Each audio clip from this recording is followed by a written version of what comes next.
We're at the launch of the new Tata Punch, and with us today is Shailesh Chandra, the MD and CEO of Tata Motors. Shailesh, thank you for having us here, and congratulations on the launch. So, the first thing I have to ask you, I'm sure you've heard this pun time and time again. The Punch finally is getting some punch with the turbo engine in there. What is your expectation? Of course, it's great from a driver's point of view, but what's your expectation in terms of actually the sales of this particular variant? See, when we had launched Punch in 2021, right, the value proposition was simple that if you are a customer who can afford hatch, but you have the aspiration of buying an SUV, this was the sweet spot that we created in the market, and it has been since then doing great. And this is one product which is being bought by customers in every corner of the country. Very few products are of that nature, right? Now, in the last 4 years since we launched Punch, we have seen that there are customer segments who are looking for more sprightlier cars. There are use cases like in hilly terrains and all, where the terrain requires more uphill gradients and all, for which there was an ask or, stated need of the customer that this would need a more sprightlier engine also, in addition to it. So that's the background of why we came with the turbocharged, right? Generally, you see that the significant part of the sales still comes with the engine, which is the right balance between performance and fuel efficiency, right? And there are segment of customers, these two segments which I talked about, go for this. So I still believe that NA will remain the primary one. Okay. And turbocharge will add to the customer base of what we were missing otherwise. Okay, good. So exact percentage is something to be discovered in the coming months, but broadly the balance will still be in favor of NA. In favor of NA, great. And Shailesh, also you've introduced the CNG, AMT, the automatic. What's the CNG segment been like for you, and what is the expectation now with the AMT, there in terms of, again, sales maybe and volume? So, we entered, I think, CNG in 2022. The first two cars were Tiago, Tigor, right? And the philosophy of our products in CNG segment was no compromise, right? And the no compromise, first it came with the promise that you don't see a difference in performance between a petrol mode and the CNG mode. The second was why you had to lose the boot space. Right. And we came with this innovation of twin cylinder, right, CNG. Then it was about why CNG customers should not get feature-rich cars. Right. That was the third, or the step right from the start, that we also started giving them in higher trims. The fourth compromise was that there's no automatic option in CNG, right? And therefore, we wanted to also address this compromise which was existing in the CNG segment, and this would be the first car with an AMT in a CNG segment in this category. Now, coming to how the CNG has been performing, so I'm very happy to say that now, as we ended the last calendar year, our penetration went up to 28%. 28% of total sales of the total sales of what we sell in Tata Motors. Got it. In Punch, this number was 35%. Okay. So 28% for the entire portfolio, right, is CNG for us. Right. 35% as far as Punch is concerned. So definitely in the entry segment cars, there is a greater traction for CNG. Overall, we would have sold last year, I would say, nearly 160,000. Okay. CNG cars. So definitely we have accelerated our journey right from 22 in just 3 years time period. Right. We have reached that kind of a volume level. And that really augurs for well in many fronts. One, that this is a segment where not many offerings are there, and we come with a very compelling innovation. At the same time, it is emission friendly. Right. And as the regulation become more stringent, this will really help us. At the same time, for overall environmental cause of the country, I think this is a good part, right? True. And Shailesh, I just want to talk a little bit further about something you said actually when you all first entered CNG, you and I think Vivek, is that you all wanted to achieve a premiumization of CNG. Yes. And I think you've gone down a fantastic path, like you said, with that in terms of offering high-end features, automatic and things like that. But what's been the take-up in terms of the sale? Are you seeing actually those high-end models being sold, or is it really the bulk, the low-end CNG variants? When you compare with the other ICE powertrains, definitely the level of, offtake of the higher trims is lesser. Right. But that was not the point. If there is any customer who really wants to go CNG plus Right. the higher end trims, Right. that option we wanted to give. Right. We did not want to stereotype a CNG customers that they don't look for feature-rich cars. Fair enough. So definitely it is less as compared to that. I would not have the exact numbers, Right. but definitely entry segment sell more because it's a very price-sensitive segment. So they look for the best team Right. where they get, and they are very smart in choosing what features they want and not. But we have given this option. Right. And apart from that, more transmission options along with that. So no, I think that's fair enough. I would assume the volume is significant enough because you're continuing this journey, as we've seen now with the Punch as well. So looking at the Punch's journey also, I just want to talk to you about, the Punch has been a phenomenal success for you. I think at one point it was India's largest selling car. That has dipped. You are probably last year at position 9 or 10, I think. Do you think now with, the turbo, the CNG automatic, do you think you'll move back up that up the ladder? Yeah. I think, we are very confident. See, if I reflect on the journey, when we launched Punch in 2021, we started selling some 8,000 numbers a month. Right. Okay. It was an instant hit because it connected because of the value proposition. I said that you have a hatch budget, but you want to aspire for an SUV. This was the right solution in the market. From 8,000 to nearly 17, 18,000 a month has come on the back of more cars on the road, good feedback of the customers, but also multi-powertrain options that we gave on this car. And therefore, we acquired new customer segments. And it peaked in CY24, calendar year 2024, becoming the number one selling car in the country, selling more than 2 lakh. Right.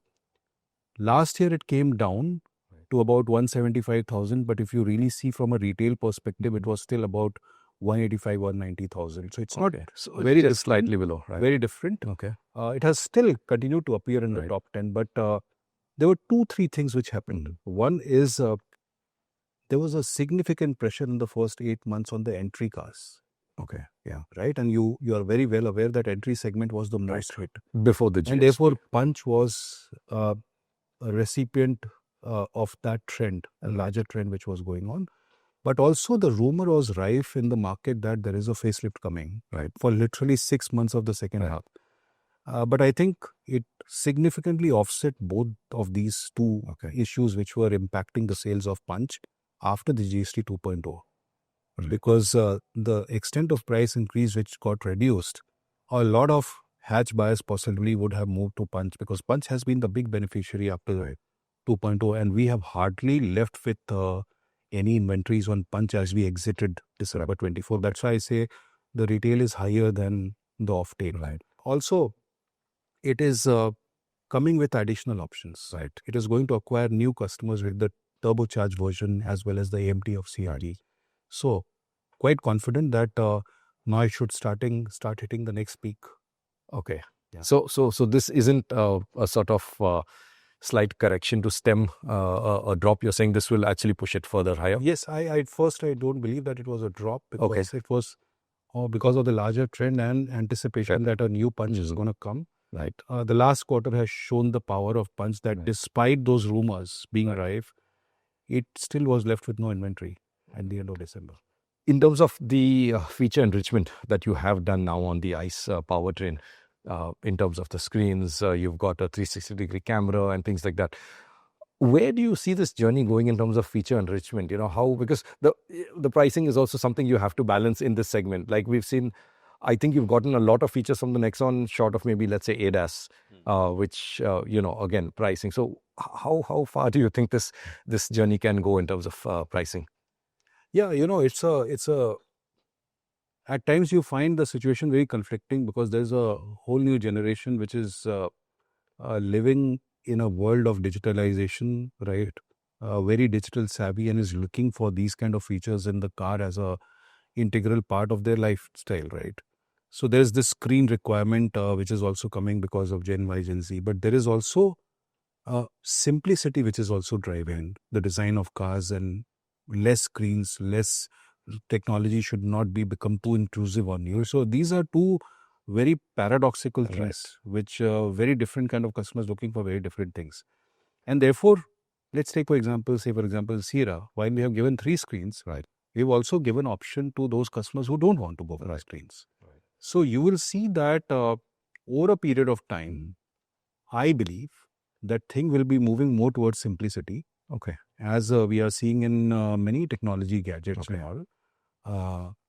But that's anticipation. That's my point of view. Right. But because I'm a person who does not like too much of screen, but maybe then I'm biased. But you are seeing these trends, and you can see the cars being successful in both the categories, which are less technology intrusive, but also something which is offering you a continuity in your lifestyle, which is more digital these days. Right. Great. So you're saying that in terms of features and this, there would be like a cap, but I'm assuming you're hoping it's not for your sales of Punch. Industry will be ready with the tech-heavy cars. But there will be a section of customers who would also be looking for simplicity. Right. Shailesh, I have to ask you on the pricing as well. We've seen a lot of feature enrichment, and it's still, I would say, in the ballpark with your competitors. How difficult is that? And do you see that there will be is this like a never-ending race to add more features, still try to keep the price down? How difficult is it to do that? And is there a top line you'd like to not go beyond? No, see, first it is very important that any product which is doing well at a certain price positioning, right? So you cannot disturb the positioning too much. So that always we keep in mind that what is the bandwidth of this product from a price perspective beyond which it gets into a different positioning altogether. So we have been very wary of that issue, and therefore you have seen the price which is pretty much maintaining the price positioning with slight increase, more a residual effect of some of the commodity prices that we could not anticipate while we were developing a product. But as far as feature richness is concerned, that was a planned thing, for which we were also doing significant cost reduction actions. Okay. So therefore, we have tried to keep our price position pretty much around the place where Punch has been doing well. But as far as features are concerned, we assume that not only features, but also the modernity that you have to give in a car, as it were from a design perspective, including the lighting and all, those also become costly. So, but you have to bring it to make it contemporary also. Alongside that, all your cars have to be made more smarter. So, for example, you saw that we came with connected car, bigger screen of 10-inch, 7-inch digital instrument cluster, 360 wireless, 360 for the first time in this segment. So we were able to give this because we planned alongside that a cost reduction. So that is how we have been delivering. But feature improvement or feature addition going forward is going to be a norm. And there are so many features in the higher segment cars which will trickle down to this segment. So maximum feature addition actually will later on in the coming years will come in the entry segment cars because the expectation is growing. And you have seen the journey in the last 5 years also, it has been pretty much the same. 10-inch screen used to be in high end cars. Exactly. Now it has trickled down here. So you can actually forecast what will trickle down in Punch in the years to come. Fair enough. And, that leaves me to kind of ask you about the Sierra, because that's your new sort of flagship, if I could call it that. How's the response been to the Sierra? Massive. People are in love with the design of the car and the feature set that we have given. People are also liking the multiple powertrain options that we have given. And we are overwhelmed. Overwhelmed not in a negative sense, but in a positive sense to get this kind of a demand. Of course, it means that we have to ramp up the capacity accordingly. So there is a phased approach to increase the capacity in the next 6 months. And therefore, we are gearing up for ensuring that we fulfill the demand that we have generated. You would have already, you reported the news of 70,000 bookings we got on the first day. And I don't want to disclose a new number, but I was going to ask you for that. Because the run rate is extremely good. And therefore, now it is all about ramping up the production. It will start from this month onwards. Next month onwards, we will try to start hitting the full capacity production. And then enhance the production capacity in around, say, Q1 of next financial year. And then Q2 further capacity increase is what we are thinking. Got it. So since you're not going to give us the new booking number, can I press you on the number in terms of your split in bookings? What's been the split in terms of the fuel or variant? So fuel, I would have offhand the number available with me. So it was a pleasant surprise to see that diesel is getting more than what we had anticipated. Okay. Typically in this segment, diesel penetration is about 35%. Okay. We are more like 45-50% of diesel. Okay. Close to half. Yeah. But, always at the time of launch, there is some noise. We'll see where it stabilizes. Okay. But that is what we have been seeing. GDI is getting also a good traction. Okay. NA was assumed to get, very strong bookings. So that is also there. And there's very good equitable distribution, from a variant perspective. Okay. Right? Including mid, top, as well as the entry side. Okay. Quite equitable distribution is what we have been seeing. Got it. And in terms of the GDI, is that the next selling or is it the NA? No, NA, of course. It's NA, right? Yes. Absolutely. And you do not have a manual in the GDI. Is that, you think, a segment you want to address? Yeah, so, in future, we would definitely like to see if GDI has growing traction. As I said, these are initial months. Maybe as people experience GDI more, they will, we'll see a better penetration of GDI. And if we see a critical mass, we will definitely plan for MDI. But in any case, the exploration or evaluation of that is underway. Awesome. And, last question, Shailesh, you've got, I know, a long day ahead, but what's the outlook for 2026 in terms of not just for the Punch, but for Tata Motors and perhaps the industry in terms of growth? Some say that you could look at double-digit growth. Do you think that's possible as well? Yeah, so see, I want to be optimistic because, last calendar year was tale of like two cities or tale of two halves, not even halves, 8 months plus 4 months. Yeah. So 8 months was negative for the industry. But post GST 2.0, the growth rates are in high, double digits right now, more like 20% plus.